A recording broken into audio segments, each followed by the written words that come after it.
Ain't now. We here. Ain't now. What's up, young man? Hey, man, everything good?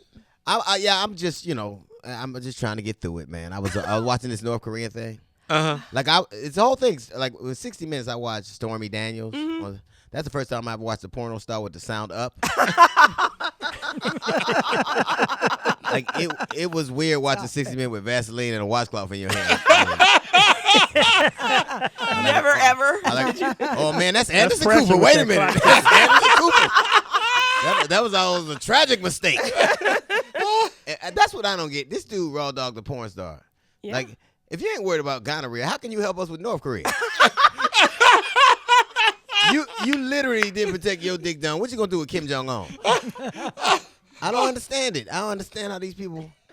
It's and then the thing I'm saying, like, what, like, have you ever noticed that every black person that wears a "Make America Great" hat, every black dude is crazy as hell, and yes, they dye their hair blonde.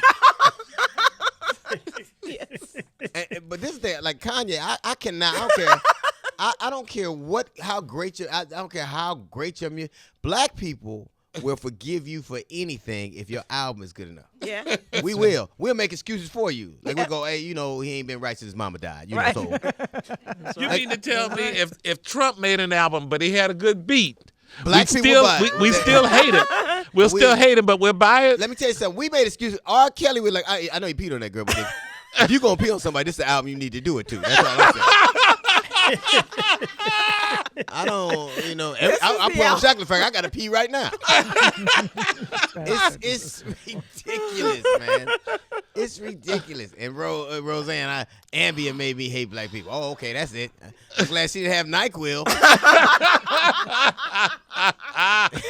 Oh man, you ain't take Admin, you took Nicotal. That's what you did. Yep. You didn't do that. And there you go. Jessa said, and there you go. And there you have it. You didn't do that. Hey, look who you're traveling with, huh? Yeah, we doing our show from here. Yeah. Because I'm gigging tonight and at the spring.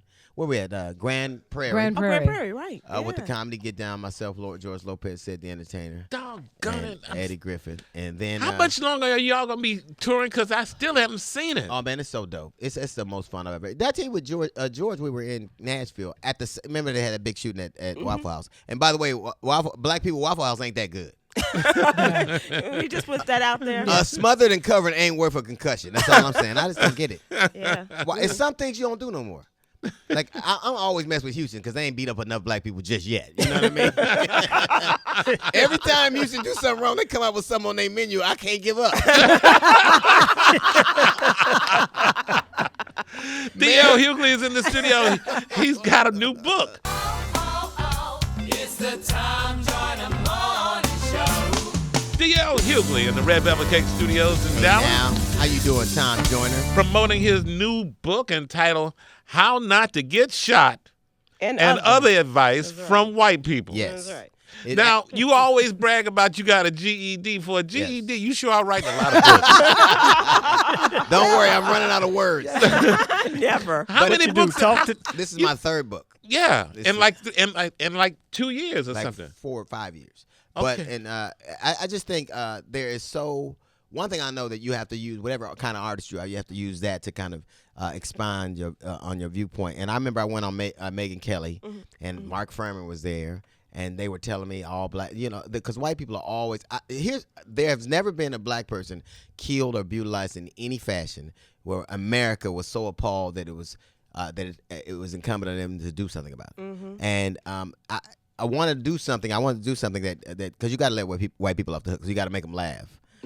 But you have to tell them a story too. And I'm so proud of this because it's my introduction to the conversation. It has statistics and what you should do, but it's all very funny. Yes, but it's very funny. It's like aspirin and orange juice because we live in a country right now where it's easier to accept that a man is trapped in a woman's body than it is to accept that all black people are inherently criminal. Wow, it's true. They believe that it's more believable to America that you are really a man trapped in a woman's body, a woman trapped in a man's body, than that all black people aren't inherently criminal, and that anything that happens to us we deserve. Preach.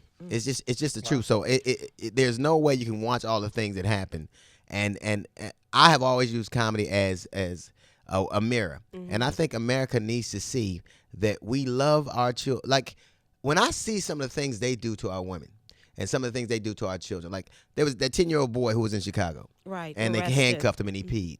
When I was 8 years old, a sheriff pulled me and my friend over. 8 years old, I had no concept of what the police were. 8 years old, they pulled me over.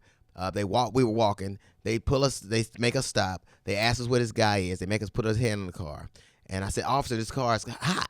He said, "Little N-word, if you take your hands off this car, I'm gonna blow your head off." Wow. And when I saw that little boy, I said, they make the monsters they're afraid of. White people, when white police officers, generally, they don't have an experience with us. They have an idea of us. They have an idea of who we are, and they already know. And then they'll say stuff like, well, the officer was not thinking about what race that person was. But then they'll tell you they're worried about black-on-black crime. You cannot worry about black-on-black crime and then tell me you weren't concerned about what a person's race was. We can't keep – this is, I hope, an entry to a conversation that we need to have. And I just think you get tired of watching your people get slaughtered and beaten and slapped around, and then they're their own it's their own fault. When you have people, as you said, you were talking about Megyn Kelly and Mark Furman, and the conversation is there, and you start the conversation with them, and what's their reaction as you are pointing this all out to them and breaking it down point by point? They don't believe that, because I'm not saying that you didn't have the experiences you had with the police, but you're saying I didn't. Right. Maybe they treated you well. Dismissing all of this. Because if they accept what happens to us, they know their whole system is out. Let's be clear. Policemen are function like they always have. They were always there. They never were in our communities to protect and serve us. They were to keep us where we belong. Right. Stay in your place. And I'm not talking about your physical place. I'm talking about your mental and emotional place. You can get your ass whipped for just saying not being respectful enough. And it's just too much. They would have video, evidence, and you present that. What's their justification then? What is always, you only see what you want to see. Right. Shaggy might as well do their nath now. It wasn't me, but they have convinced themselves that here's what'll happen with a video. If there's a video of a suspect committing a crime, then the prosecutor will say that's all you need to see. If it's a police officer doing it, they'll say we don't know what happened before this. We don't know his frame of mind. They give them a presumption of innocence, and you get a presumption of guilt. Now, people can say there are a lot of good police officers. I can tell you honestly, I don't know that many. When I grew up, Los Angeles Police Department, they recruited people from from Mississippi, from Georgia, from the South to handle the black population. We were under federal moratorium to 2012. Mark Furman, was indicative of the problem. Daryl Gates was embarrassed and run out of office. The two sheriffs, Lee Bach and his undersheriff, are in prison now. So you grew up with that, and then they tell you how great policemen are. And I think it's this: you can't tell me they're great policemen if they're allowing so much of this to happen. Right. If you see something like that, they always saying if you see something, say something, except when it's them. Right. The one thing I want people to take away from this, I want you to laugh. I get it. I understand that's my gig, but you accountability shouldn't just be for black children. It should be for you too. When an actual mayor says we need to teach our children to respect the police, we teach our children to fear the police. Yeah. We talk to our children like they're going outside to deal with a wild animal. Don't make no sudden noises. Don't move too fast. Daddy, am I going on safari? No, you going outside. and you can't be a comedian or an artist to see those things and not say something that contributes to the conversation. And you really speak to it in terms of who you're talking to, and you dedicate it to your son, Kyle. Yeah. And that really, just listening to your show every day, and of course your kids involved in the show, but that's really important, those conversations that we're having with them. You can't tell your children enough things than immunize them. Like the most person who is likely, the people who are most likely to be shot by the police are people who are emotionally or mentally handicapped or physically handicapped. Yeah. You could in America, you could watch somebody get killed and they go, how come he didn't comply? How come you didn't comply? Yeah. So I wrote a book. It's called How Not to Get Shot and Other Advice from White People, because they've been giving us advice since the slave ships. I'm very excited about it. It's my proudest work. You should be. Yeah. Well done. Yeah. And great job. Tell you how much I enjoy your afternoon show. Thank you. I really enjoy it. Yeah, I appreciate it too. And don't mention those people that are locked up, because Trump might let them out. You heard Kwame hit him up.